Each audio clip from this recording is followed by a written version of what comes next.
Welcome back to Rosa Bakes. I have taken out my carrot cake sugar-free from Mary Berry.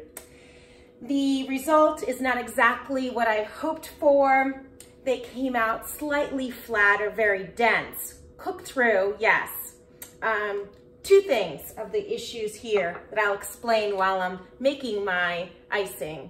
So I've already creamed the butter, and now I'm going to put in the cream cheese. So Mary Berry does say to use whole cream cheese, not like skimmed cream cheese. You need the fat in this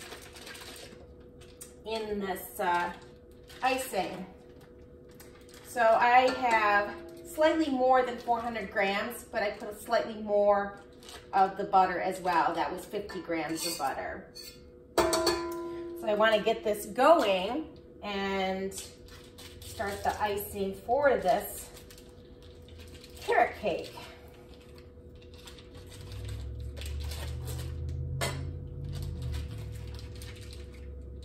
Squeeze this right out.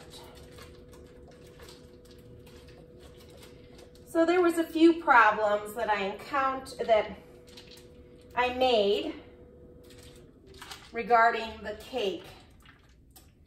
Well, first of all, definitely underneath, follow Mary Berry's tip on writing the measurement of your cake pan underneath the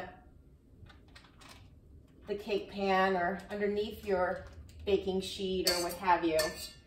Because I use 9-inch round cake pans rather than 8, which caused the one problem.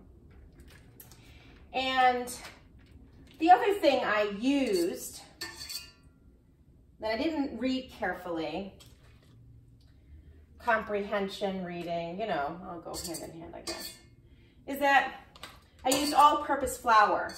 And in the recipe, they say self-rising flour. Well, I did look that up afterwards because obviously when the cake came out, and now I need to do this until it's smooth. When the cake came out, I noticed it was very dense, very flat, and looked it up.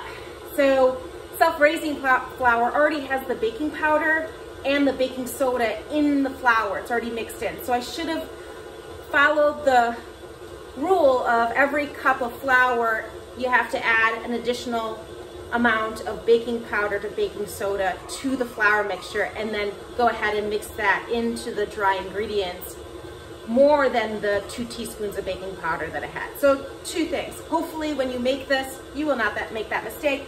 You will have the 8-inch round, and you will, if you have all-purpose flour, you'll want to have additional baking powder, baking soda in it. Just follow what they say for every cup, how much to add to that. So I'm going to stop that and just make sure that I clear out the cream cheese from this blade so it can smooth it out. So we want to have the butter and the cream cheese nice and smooth before I add the maple syrup.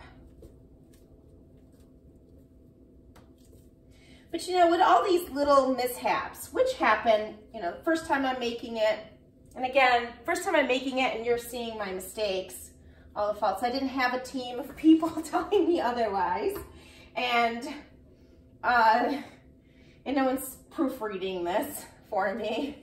It happens, and for the most part, there are all the issues I've had from baking that you're experiencing here with me. They always taste great.